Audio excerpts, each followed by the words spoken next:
So before I move forward with the discussion, the roundtable discussion, I'd like to introduce the discussants. Ramya, would you like to say something about yourself, first of all? You can't hear. Debbie? Who was that? I'm asking Ramya to be able to introduce herself. Could we unmute sorry. If you don't mind. And Ruben. No worries. I'll get Ramya here. Just a second. And Ruben, please. I think that's crazy.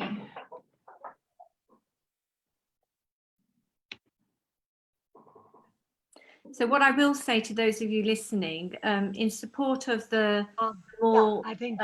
Sorry, carry on, Ramya. Say something about yourself. Carry on, Linda. Oh, yeah.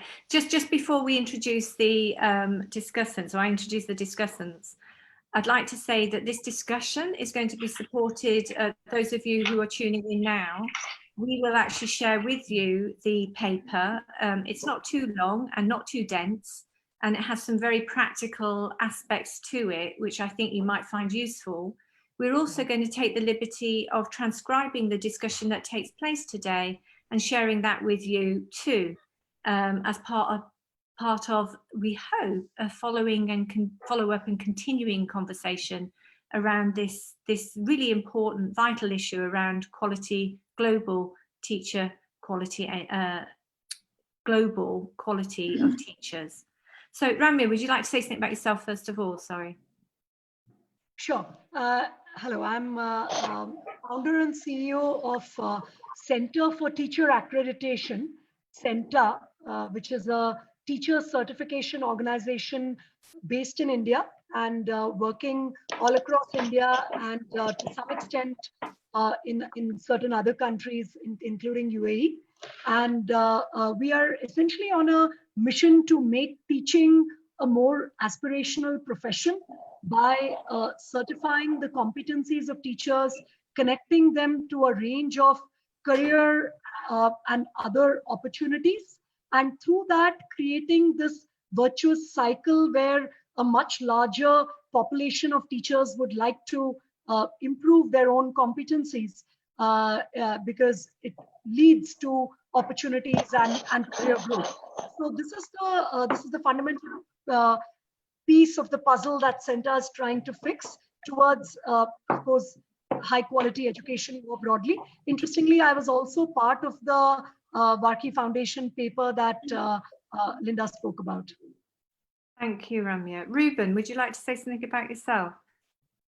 Hello, colleagues. It's great to be here with you and discussing this really vital topic.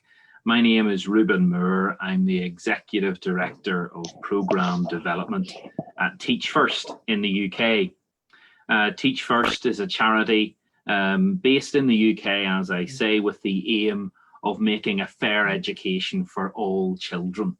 And we have three priorities to make that happen. One is getting the best possible people with high potential to become teachers and to develop them really well. To support those teachers with really great leadership and leadership opportunities so that those teachers and ultimately the pupils they serve really have a path to success.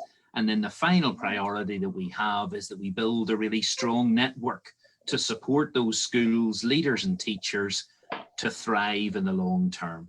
So that's what I do and what Teach First does.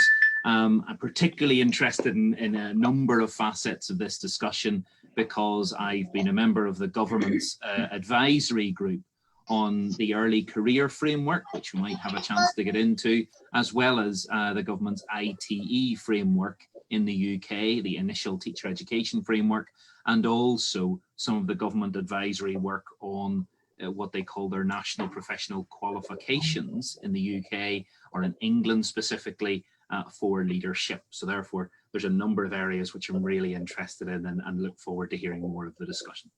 Thank you, Ruben. John Diamond. Okay, thank you, Linda.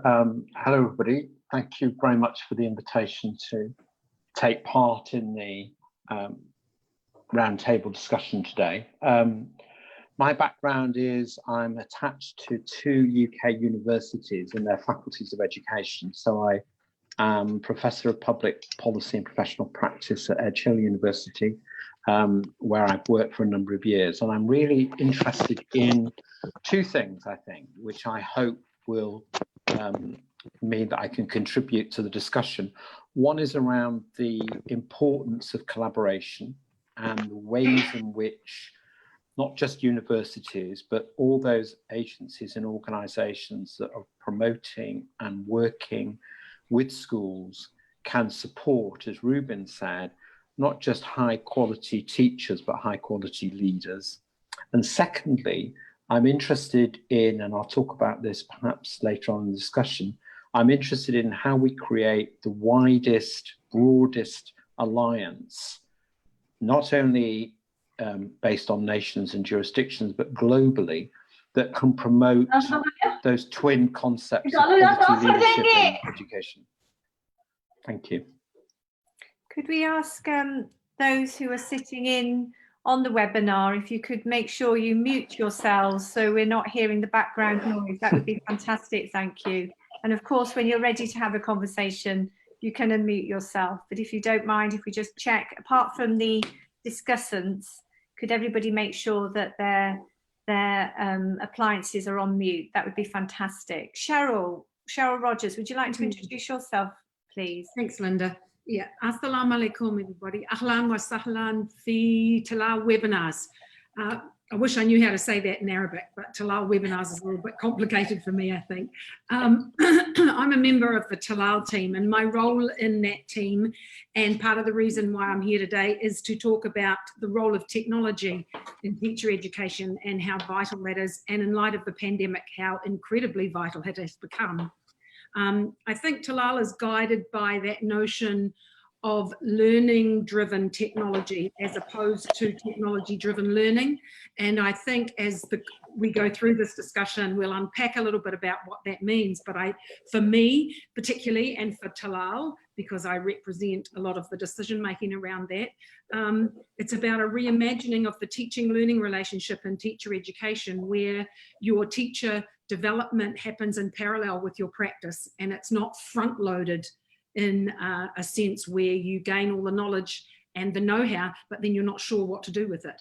So I think we'll be talking a little bit about that today. I have some fairly, I'm very passionate about that, so I have some fairly strong ideas, which may be my own rather than to love. I'll make sure I preface when I'm just sharing my opinion. Thank you, Cheryl. That's really interesting. Can I just, before I proceed, Debbie would, so we have Ramia's unmuted, that's fine. So just to emphasize, we're looking at a strategy to devise a system of continuous improvement of teacher quality, and through that, the quality of education as a whole. And we're not looking at this in terms of England, UK, India, UAE, globally. This is about considering a systemic system globally around teacher quality. Such an important focus, and is very much aligned to the Sustainable Development Goals that we're all challenged with at the moment, of which teacher quality is really key. So, John, I'm wondering, first of all, would you like to share your view of how best we might promote a stronger narrative towards improving teacher quality globally? Okay, thank you. So everybody's been really positive and optimistic and engaged with their particular areas of interest and expertise. And I think that really suggests that we're going to have a very rich conversation. I say this as a precursor because I'm probably going to sound negative and the opposite now. It seems to me that since the report came out in 2016, there have been some really quite important changes globally that raise the stakes, they raise the urgency of this discussion. It was important and it was significant in 2016. And I think I'd want to suggest that it has become even more important. But globally, three things have happened, at least, that make the challenge something which is a real invitation for people to step up and think and act differently. So those three things that have changed globally, one obviously is COVID-19.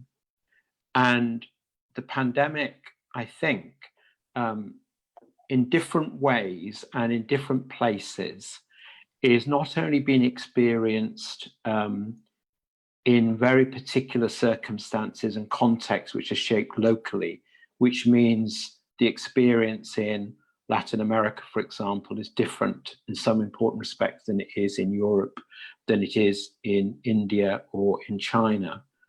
But we know that it really affects the quality of education. We know that one of the impacts of COVID-19 in many, many places has disrupted education, particularly for children and young people for whom education is their potential route to life-changing opportunities. That's the first thing.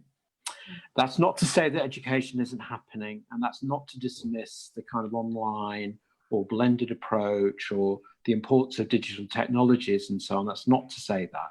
But COVID-19 has been disruptive. That's the first thing. The second thing is that we live in a really uncertain world, I think, and that the institutions that we might have looked to, and certainly the Markey Foundation, I think, had an eye to when the report came out. Those institutions globally that are linked to the UN, those institutions that sit within the kind of philanthropic tradition, the Gates Foundation, the Clinton Foundation, and so on, and others. Those institutions themselves, particularly the UN-related institutions, are under challenge. And the global uncertainty, particularly the relationship between the United States at a national level and some of the UN organizations and other countries around the world, adds, I think, to the, not just the imperative to act, but also adds to the challenge and the complexity of what we do. And the third thing, since the report came out in 2016, are rising levels of poverty. So that we know that in different parts of the world, the experiences of children and young people have materially got worse since 2016. And so whether through wars, through natural disasters, through other changes to where people live, we know that the material conditions in which they're living are significantly worse than they were in 2016. And for those three reasons, which might seem like a list that is almost impossible to address and climb, and why would it be the responsibility of teachers to address those problems?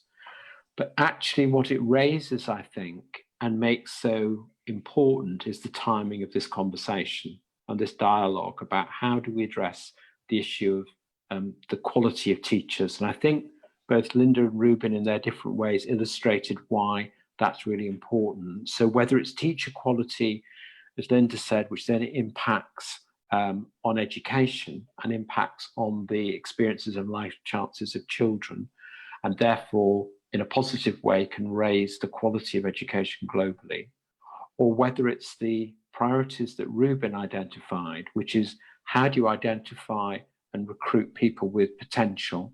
How do you support them with quality leadership? And then how do you create the necessary infrastructure and support that brings together schools who are engaged in that process of quality teaching and quality leadership? Those challenges that both Linda and Ruben have identified are challenges for everyone and for all of us who are engaged in not just education, but engaged in thinking about the preparation of the next generation of teachers and leaders. And I think that for me is the kind of the question, which is then how do we then move to supporting and creating a broader alliance to support these goals? And key to what you said, John, I think, is that idea of responsibility, and that it doesn't rest on an individual organisation or sector or jurisdiction. It's a responsibility for everybody.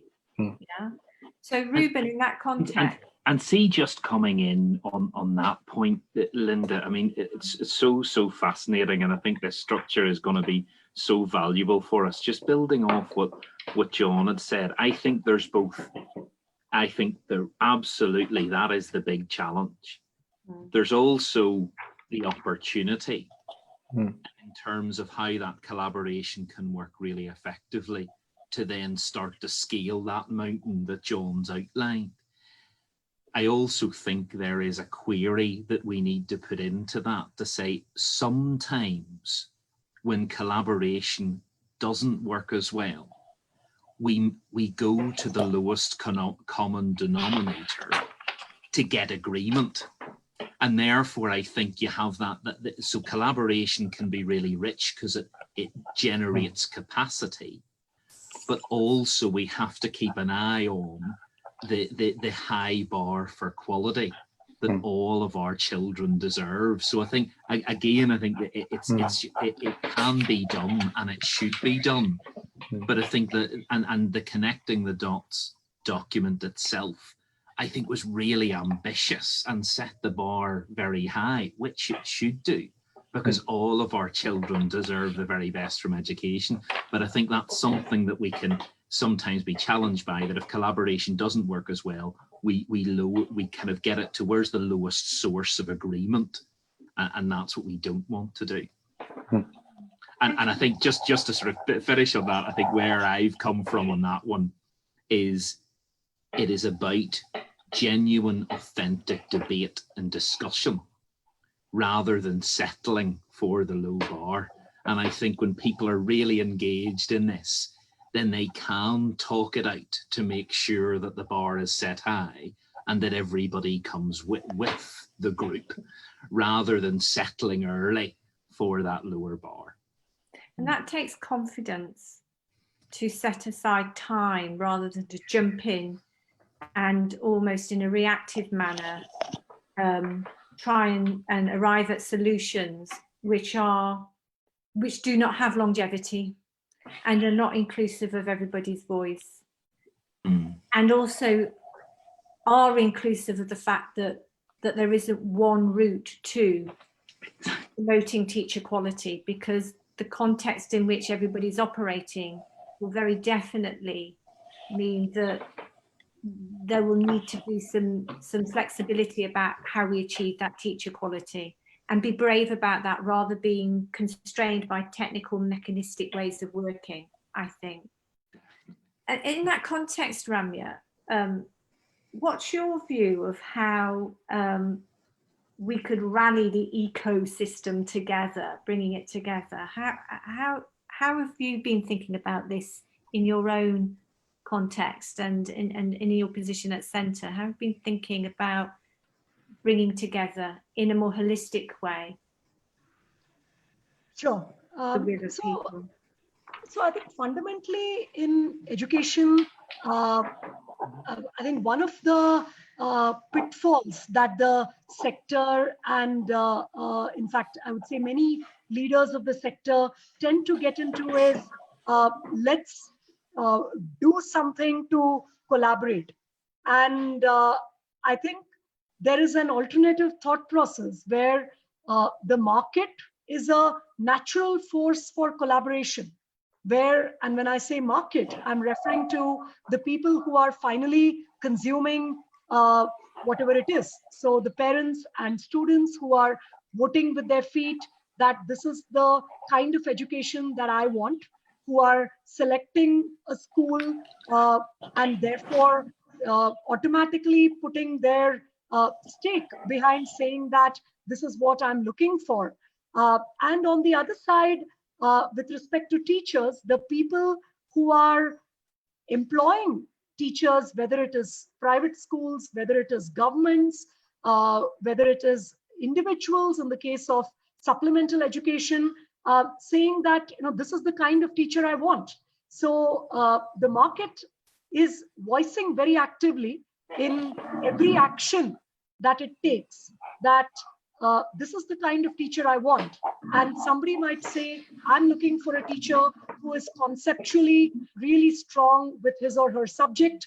Somebody might say, I'm looking for a teacher who is kind and accommodating because my child needs that leeway, needs that scaffolding. Or I'm looking for a teacher who is extremely inclusive because I'm working in a diverse background. So each part of the system, their priorities in terms of what they are looking for from a teacher might differ. And the way we have been at least thinking about it as Center is, how do we enable this voice to function? So how do we not think of teacher quality simply as a top-down prescription that is given, by a set of individuals? However good or however their expertise is, and how good they are, how experienced they are. But how do we not make this something that's given by a set of individuals? And how do we make this something that everyone is able to voice their opinion on? And to make this very practical, if I just use Center itself as an example, we currently work with about 150,000 teachers. And the teachers join this platform because they are looking for career growth, they are looking for public recognition, they are looking for a range of global opportunities, whatever they might be looking for. And again, what each teacher looks for is different. I mean, we also think of service as an opportunity. There might be teachers who are looking to serve a low-income student. So whatever you might be looking for as a teacher, without judgment, we say, yeah, I mean, become part of the community. And we essentially then assess competencies, certify teachers. And on the other side, there are employers who say that I'm looking for a teacher who is bringing XYZ. And if you as a teacher meet those requirements, you are able to access that opportunity. The third dimension of this are the training providers who, or the teacher professional development entities, who also get affiliated to this platform, saying that I'm able to help the teachers in improving these particular competencies. And again, as Center, again, being a certification body, we review the quality of that training, say that it meets a certain standard or it doesn't meet a certain standard.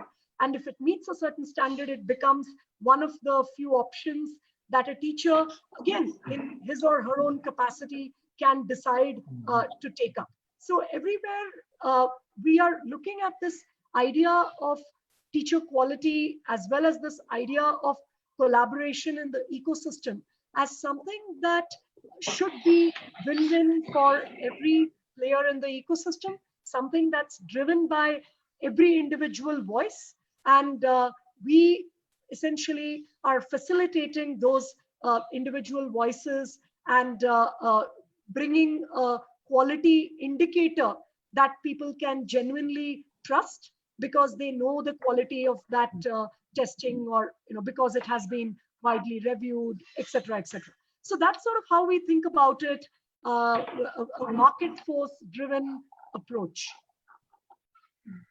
I wonder if I can jump in there, Linda. Sorry, I just wanted to add to that, because I think harking back to what John was saying about, and I love that word, disruption. I think there's so much promise in that in some ways if you can harness it. But if we go back to that notion around the pandemic time, I think what Ramya, what you are saying is in my head around the power of collective efficacy. And so that's in good times, we can resort to our professional efficacy in ourselves, but the notion of collective efficacy in schools where they all had to go to remote learning all at once and everything fell apart. But the schools that were really successful had a really strong sense of collective efficacy together, where they could progress together, they could improve together, they could fail together, but there was this collective sense of learning and power. And when you resort to your own it becomes almost self-preservation when you're only focused on your own efficacy, your personal efficacy. And so in times of disruption, I think globally, I think in any situation, that sense of joint practice development and collective efficacy is a really powerful game changer in some ways. It can take us across, you know, places where we never thought we would go, and that we've certainly seen that with the advent of remote learning all of a sudden.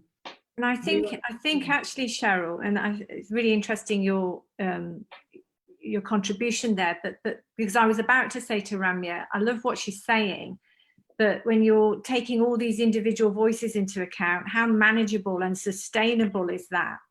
I would get lost in the midst of all those voices, perhaps.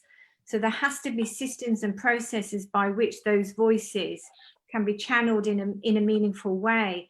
The one thing I would say, though, I feel within the UAE context, that's what I've been more close up to more recently, and it's been more so than ever before. And it's a weird one. This, as we've moved to remote learning, away from school bricks and mortar, the teacher has become even more crucial, and the quality of the teacher.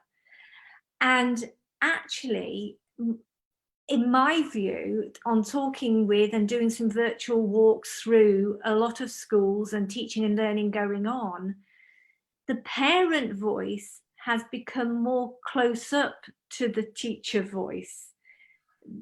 They have been sitting in on lessons and learning, and in a manner that they've never done before, and feeding back. And that two-way, I like that idea of listening to the market, Ramya. There's been more attention being paid and listening, more careful listening to one another, certainly between teachers and parents and students, the children in the class too. Yeah, if I may, sorry. No, carry on, please. Now, if I may just come in on that particular point, Linda, the very interesting observation we are finding is that, as you are saying, with the parent voice becoming closer to the teacher voice in the pandemic, parents are suddenly starting to see that one teacher is actually, so they're starting to see two things. One, they're starting to see that this is a very difficult job with a lot of competencies involved. I think fundamentally, parents tend to underestimate how complex a job teaching is. And now parents are recognizing that this is a complex job. And two, they are recognizing that one teacher is very different from another. So interestingly, I was in a panel discussion with a big school owner, and he made a statement saying that for the first time, I'm starting to think about not only the brand of my school, but also the brand of my teacher. And that was a very powerful statement for me, particularly coming from someone like him, that yes, the individual teacher is starting to get recognized by the parent. And to your point about when we hear all these different voices, I think Cheryl put it beautifully as collective advocacy. At the same time, I think that market mechanism has to be simpler than what advocacy normally is. So it's not a mechanism where you actually go around collecting these voices, but a mechanism where voices are able to automatically participate because it's in everyone's interest. Really interesting. Go on, Ruben. Go on. I was just going to come in on that, and again, I think, just to build on Ramya's point, I think this COVID, this unprecedented crisis for all its many challenges right across the world, as John mentioned, I think Ramya is absolutely spot on in terms of the recognition of actually the job and the role of the teacher, and also of the school as almost the center of a community. In some ways, in England, I think in some senses in England, the idea of the school as part of the community had been perhaps slightly lost. And yet our schools have stepped forward, especially those that serve perhaps disadvantaged communities, have stepped forward not only with learning, but also with vouchers for food, for example, with digital technologies where pupils don't have them at home, where genuine advice in terms of how to access certain other government agencies. So I think that's what's been fascinating. And then to take it right down to the teacher level, what we found reflected is there's a lot of teachers that we work with, and we have a new group of trainee teachers coming through now, and they are pre-recording some of their learning, and they're really focusing an awful lot more on their own explanation. And again, we as teachers, we know that explaining a complex concept to a pupil is one of the most critical aspects of the craft, some would say. And therefore being able to record it on a laptop like ours and review it is really, really useful for a new teacher, because they can start to pick up, where was the explanation absolutely right? Where have I tackled the misconception, for example? So I think there's something also in the technology that gives us the opportunity to review our work, perhaps much more diligently than we've been able to do in the past, and much more simply. Thank you, Ruben. I think, Cheryl, it would be really interesting to have your view around Ruben's contribution just now, and how I think in very simple but very powerful ways, pre-recording of our teaching is acting as a very powerful tool as part of our training and development. Would you like to add to that, Cheryl? Because I know it's something we've been focusing in on. Yes, and in itself, it sounds like very simple and uncomplicated, doesn't it? But the power of it, the notion of, Ruben, what we call in the technical world a persistent environment, and how that really looks in terms of the different ways that learning can occur, and the different ways you can, and I don't mean the word manipulate in a negative sense, but the fact that learning can be manipulated to suit the learner, and then puts the learner in control of that, and that's what technology can afford. And I think any contemporary technology is never about the technology itself, it's about how you leverage it and how it fits. And when I said in the beginning about learning-driven technology, that's really what I meant. Technology for technology's sake, from a global perspective, there's too many inequities there, because you're going to be impacted by things like access, infrastructure. You go to Africa and they've only got mobile phones, so you can make all the videos you like, they're not going to be able to watch them. So you need to really find the context for which any technology decision is made for teacher education has to really be able to do the job, and do the job well. And I think for us in Talau, that's been a constant kind of discussion we've had to have, because the educational landscape keeps changing. And of course, our big, COVID-19 being the most massive change at all. The great thing about that was that for, I don't know, I've been around teaching and in teaching for a long, long time, and I've heard so many teacher excuses about why they can't use technology. And all of a sudden, it had to become incredibly ubiquitous. And now they probably don't even talk about it or think about it now. And it probably has its rightful place in learning. Before, it was so kind of conscious and so kind of an add-on or a bolt-on, or how do I make it look like I'm using technology when I really don't know why? And now it's been born out of necessity. So I think technology has found a new place, and particularly in teacher education, they're learning to teach with technology. In teacher education, we really want them to be able to learn with technology as well, put themselves on the other side of the window, really. So there's, I think technology allows us as teacher educators to create, or allow teachers to be able to create for themselves the way that they learn, as opposed to just consume in a very passive notion. And I don't know, you know, I've been talking to Linda a bit about this notion of us being the Netflix of education. And this is where it really sits for me. And I'm gonna, I'll try and explain it, but Debbie has a slide that I think if she puts up, it might be easier for you. I came out of a very old school, the just-in-time learning model of teacher education. And I think what happens here is you see this just-in-time learning was very much based around what everybody needed, or we all need the same thing at the same time. It was a great experience, and we would all go and do the same thing, and then we would all go and cheer each other along to make sure that we applied it in our classroom. And I think that model now is really old. And I think what like the Netflix model, now we want on-demand learning. We want to learn when we're ready to learn as teacher learners. We want to be engaged in that learning rather than passive. I always used to call them, look around the room in a PD event and go, who's the astronaut? And my kids always knew what I meant by astronaut, because it would be, they were the people just taking up space. They weren't really actively engaged in the learning.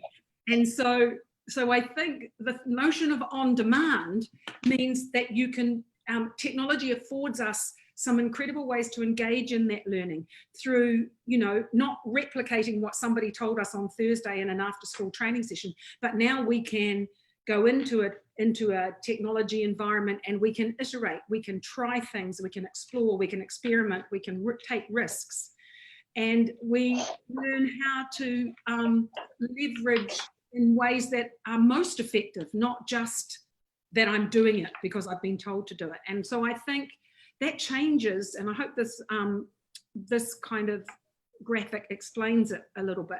Netflix used to buy in content and then on-sell it. And that was okay for a while, but it then became a one-size-fits-all, and everybody had seen it everywhere else, and they weren't really sure if it fitted for that context.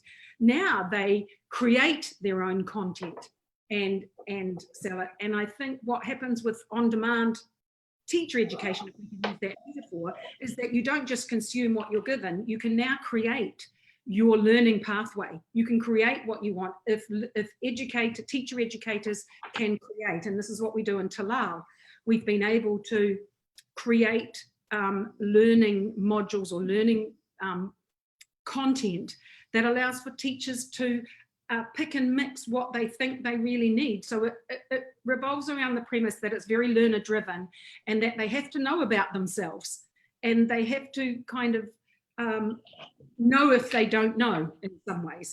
And so things like a needs analysis or you know, we no longer talk about kind of single environments and I go here for this bit and here for that bit.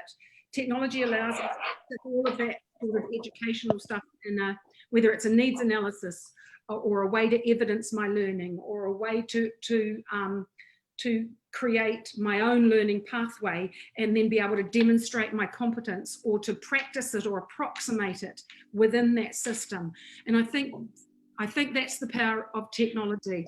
And can I just step in there, Cheryl, if you don't mind? Yeah, sure. Because I think you've given a very sort of powerful argument in how technology can support unique contextualized ways of teaching and learning, and actually, as Ruben intimated earlier, very powerfully it can affect teacher learning, you know, yes. Situated teacher learning, and the role of digital would seem to be crucial here.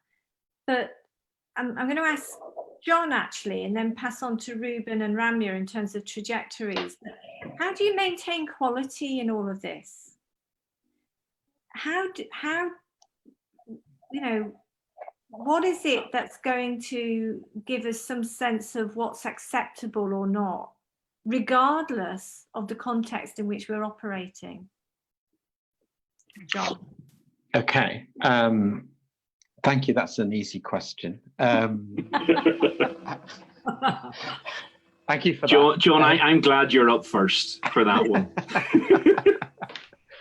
So, okay, that's given me time to think about it. I mean, can I just say, John, one of the things I think Ramya was mentioning with respect to centre, the the assessments that they've designed and built and deliver as part of the pipelining of individuals into the teaching sector are a mechanism for sort of checking on quality, because amongst all the individual voices, there has to be something that is marking what has a level of acceptability. And of course, within that level of acceptability, there'll be sort of individual requirements on behalf of schools and teachers themselves in terms of why they're going into the profession. But your views?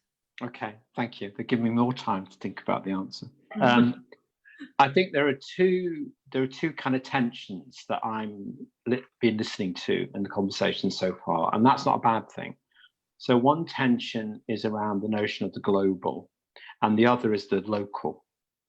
And the thing that connects them, I think, so we had the stimulation for the stimulus for the round table is the joining, connecting the dots. So that's the kind of global picture of teacher education and where it needs to be. And the local necessarily is going to reflect the particular, we've used the word ecosystem, educational ecosystem that exists. It will reflect a whole range of things, from the view of the teacher as a professional, how they view themselves, how others view themselves, how they're regulated, and the whole question around teacher leadership and school leadership. And that will vary from place to place, jurisdiction to jurisdiction. The thing that I think that can connect them is if we slightly move away from the notion of the jurisdiction playing the defining role or the final role, and look at it in terms of how Ramya was describing centre in India, how Ruben was describing teach first, because I thought what's interesting about both those contributions is that they prioritize the idea of setting a very high bar in terms of who is doing the do, and also a relationship between not just the teacher in the virtual classroom or the physical classroom, but the notion of the quality of school leadership and the responsibility to be clear about what it is you're trying to do and how you're going to do it, and how that meets the needs of the children that you are responsible for, and as Ramya reminded us, of the parents too. So that's a kind of mix which actually requires you, I think, both as people who are providing teacher education, but also those who are engaged with it, to have a really, really good understanding of the local. Because the introduction or imposition of particular standards of quality assurance, etc., which doesn't take account of the local, will slightly miss the point. So it is about situating things, I think, in a paradigm which is about the what's happening here and what do we need. And at the same time, to go back to something Cheryl said, we're living through a period of disruption. I quite like the phrase creative disruption, quite like to see what it is about this period of disruption that we can take and think and apply in a creative way. So one of those things, I think, is around the quality of support that we give to teachers, how we recruit, train, and support them once we've agreed that they've met a particular threshold. And that requires, I think, a really open conversation about what it is that we are expecting and how we are going to support those who are engaged in that work in the classroom. So that's actually to address Ruben's point early on this afternoon, which was about the risk of creating broad alliances who are involved in collaboration is that we settle for the thing that we can all agree about. And that runs the risk of setting quite a low bar in terms of what we expect. So it seems to me that we have to have very high expectations, because this isn't just about teachers recruiting, training, and promoting them. It's about children and young people, and it's about their life chances. And we might get it wrong about teachers, and we might give them second chances. This is about trying to ensure that children have the best first chance, not the best second or third chance, but the best first chance. So I think it's something there about flipping what it is that we need to be focused on, which is why the local is important, why introducing expectations that might work in New York or Mumbai may not work in Dubai, and they may not work in Kampala. So it's having a really good fine-tuned understanding of that. And from that, I think you can then build a system, a framework, which allows you to answer the big question, which is about how do you quality assure that? And so you might say I've answered a question, but not the one you asked me, Linda. Well, it's all related. And I think there are some really interesting points that you've made. And I think, Ruben, turning to you, so what would be the implications for teacher training providers? So I think it's a really interesting discussion, and in terms of just the different aspects of it. I think just to pick up on a couple of things, I think that the Netflix type idea, I think there's a lot of that I think that really works. I think the one part of it, and I think you did, Cheryl, when you were talking about it, you did mention this. The more teachers and leaders that I've trained and developed, the more I've seen that sequencing, especially for initial teacher training, is so important. Because I think, and Cheryl, you mentioned this, you've got to know what you don't know. And I think in some cases, those who are very much starting in the profession, that they're not able to know that. So I do think there's something about the sequence, and not to take the Netflix analogy too far, but perhaps it's about the kind of, and here's what you might want to see next, and here's what you might, which Netflix do very well. Yes, and that to me is beholden on content creation, because the content has to work in line with, and when I say the pick and mix, it's often thematically clustered. It's not like but that kind of notion for me of paint by numbers or whatever, I think replication on the way to enactment or iteration is really important, but it's liminal. And so what we're trying to do, and what we want to do with content and with the way that we deliver or we kind of create content for teacher education, is to allow them to traverse that liminal learning space, because they need to get to a threshold of practice, not just knowledge. And so I get what you're saying totally, but I also get that it's got to be transformational. So it's got to do something. So if they're not ready to learn it in that sequence, I'm an unorthodox thinker. So my sequence may not be the same as, but I understand.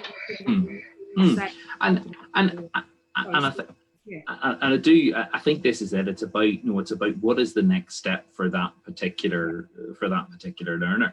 I think then this leads on to the next point, Linda, in terms of the idea of progression and trajectories. Because again, I think the more that we can start to kind of support trajectories, not with one ladder or pathway, but with a number of different pathways that then they can start to select, I think is really important. And where I think we see it in high performing jurisdictions in the world, that you can see the seeds of leadership qualities, for example, in how they're developing their initial teachers. And I think taking those threads through from teaching through to leadership, I think is really valuable, and actually will help the trajectory, will help the quality assurance, because we're talking about the same thing, and also will help the individual progress. But again, I think Cheryl's absolutely right. We still need the ability to say, and this is where it comes to John's point about the context, we still need to say, well, this particular block I need now in this order because my context demands it almost. But I think the final thing I would say, just on those threads coming through, if we take something like classroom culture, for example, now that's embedded within many standards across jurisdictions across the world, and it's vitally important about, is there a sense of safety and of aspiration and of ambition within our classes? And then you see that school culture is again so vital and so valuable for learners and teachers to thrive. And I think if we can see those threads working through, that then helps both the quality assurance and the progression. And the final thing, I think there is a concrete piece that needs to sit alongside that, because culture can be defined in a million different ways. So therefore we do need some concrete examples, so that then our novices can start to see, so that's what it looks like, rather than have this, oh, it's how we do things around here. Novices need more concrete information to hang that upon. But I think that comes in both in the development and in the quality assurance and trajectory. So it could serve two purposes, those concrete examples. And I think, Ruben, trajectory, we don't mean trajectory necessarily so in the traditional sense of somebody wanting to become a principal or a head teacher. As Ramya was saying earlier on, it could be somebody's vocation, and that they're wanting to just be better at what they're doing as an educator. And that notion of community, when I was in India last, the importance of schools, and we, as you were saying, it's kind of it's been foregrounded within the pandemic. The importance of the school and it being central to the community, it being a fundamental mechanism for promoting more community orientated ways of being.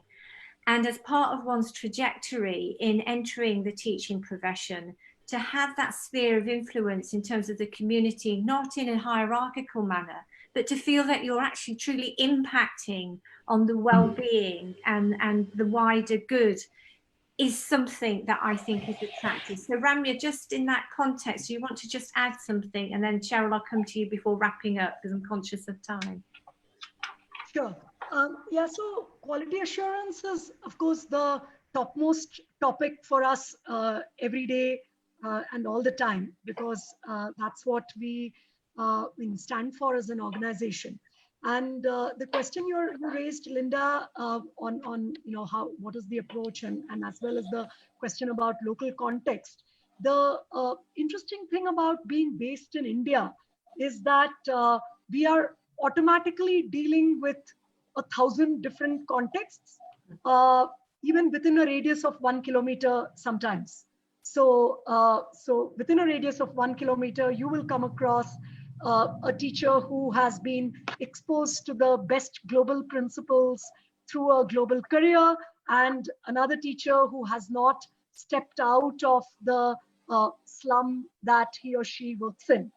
And all that, as I said, in a radius of 1 kilometer. So, so the need to adapt to context is something that we face very intensely in our work. And at least the my thought process and our sort of approach to this is that you need to define a framework for teacher competencies. So in our case, for example, we have a framework that we call CENTA standards, and it's a framework that's publicly available. Anyone can use it for whatever they want to use it for, whether it's professional development, self-assessment, etc., etc. And this framework captures a set of things that you look for in a great teacher, and also captures a trajectory in terms of what competencies a new teacher needs to have, what competencies an experienced teacher needs to have, and what competencies a senior teacher needs to have. Now, what we differentiate is that the framework is different from how the competencies play out, or what Ruben referred to as examples. So for example, the framework might say that you need to have, you need to be able to include all students in your classroom as an example, or you need to be able to engage all students in your teaching.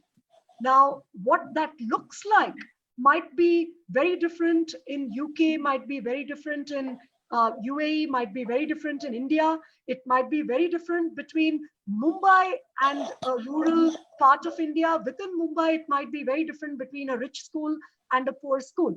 So how you engage students, what facilities you have, how big your class is, etc., might be very different. But the fact that you need to be able to include all students is what the framework defines. And I think that's the important task of quality assurance, which is, are you able to separate out the end objective from how it plays out? And the last thing I want to say is, going back to what Cheryl said, I think the demand-driven model that Telal as a professional development entity is trying to use is actually very interesting to make this happen. Because in a demand-driven model, what it means is that on one hand, I know that this is the competency I need to reach, but how I get there and what will enable me to get there might be very different from what will enable you to get there. And therefore, in a demand-driven model, I, as an adult and as a professional, make that choice. And we are treating teachers as adults and professionals by moving to that demand-driven model of professional development that Cheryl spoke about. So that's how I see this getting integrated. I have to say that demand-driven model, that notion, the way in which we're being more self-organizing and self-managing at the moment demands some quite sophisticated learning capacities and capabilities, which are not straightforward. Moving from a position of not knowing what you don't know to knowing what you don't know, and the more that you know, the more you realize you don't know, is an interesting journey, and actually needs supporting. We have Mark Kamasar, who said, what is the minimum requirements for a teacher to get enrolled at Talal? I thought we were talking about minimum requirements more generally. Let me just pick up, we can come back to you, Mark, in terms of Talal specifically, but in terms of capacities and quality of teachers, what is the bottom line for us? Well, I think having a common framework where there is curriculum agnostic, jurisdiction agnostic, that there's some basics around what is a good teacher. And we know what that is. The evidence base is out there. How we translate that into practice, depending on the context we're working, is a different matter. The how, the way in which we do it and how we're supported needs to be adjusted according to the context. And what I would like to say in terms of this, because we started the conversation and we could go on, I'm sure, and we will do with the transcript that we're going to offer everybody who's listening in now. We will add to that, and hopefully you can feed back, those of you who are listening, and we've got the paper itself. But we started off saying we need a system that is systemic, that can be globally sort of adopted and adapted to support teaching quality. How do we do that? And it's multifaceted. There's something about garnering the political will so that we've got all the voices being collated in a manner that is kind of, there's a surge of support to make things happen. And as John said earlier, we've got some challenges now since the paper was written. The picture is not, the garden is not rosy. There's even more need now for us to think creatively about how we manage the disruptions and the economic fragilities that we're living and surviving in some instances. So it's not straightforward. So that garnering of political will is really important. We will not be able to do this on our own. Ruben in England overseeing, or UK within the Teach First sort of context, Ramya in Centre, us in Talal, we need to be working together to try and share and not reinvent ideas, but draw and adapt ideas for our context is really important. We need to be clear about what we mean by teacher professionalism, and all of us involved in promoting teachers and teacher educators, or teachers within the classroom, shall I say. We need to be clear about what makes a good teacher, and the evidence base is out there. We then need to think about, particularly in the context we're finding ourselves, how we draw on technology to support that situated learning wherever it might be. Situated meaning that we're working with authentic tasks and activities in a meaningful context. And here, the role of mentor and coach is absolutely fundamental. So that capacity building within our own schools and whatever system we're operating is very important. And I'd like to end, if you don't mind, on the idea of if wherever we are in the world, if we're going to kind of promote a system around teacher quality, there are 4 key principles in my mind, and it's certainly something that drives how we operate at Talau. We have to understand the local context in which we're operating. That is the first and most important starting point of anything we do. What is our local context? We then need to take into account, and Cheryl sort of mentioned this in terms of the technology, what is our state of readiness? If we are going to deploy certain tools and techniques, how are we equipped at this moment in time to do so? And certainly in terms of technology, what is the connectivity? What are people's sort of access to whatever sort of technology there is? And to draw on that appropriately. There needs to be a willingness to learn. There has to be a readiness to collaborate. So I would say those 4 key principles are very important, and they need to sit within a quality assurance framework that has accountability at one end, but that accountability is informed by a framework that allows autonomy to take into account that context in which we're operating. And there will need to be some operating conditions that inform what we do in a quality assured manner. Now, I recognize there's an awful lot that's been said in this 40, 50-minute discussion, and there's much to be unpacked. I'd like to thank everybody who's been listening in on this. We're going to set up a forum so that we can continue the discussion, and we can share the transcript of our conversation today, as well as the paper. I'd like to just leave it up. Is there anything else that discussants you would like to add before we close? I'm fine. Just say thank you very much for the invitation. Really enjoyed it. Indeed, thank you. Really, thank you so much. It was really valuable. I learned a massive amount. Thank you. Thank you very much. Thank you very much. Take care. Bye-bye. Thank you. Bye. Bye-bye. But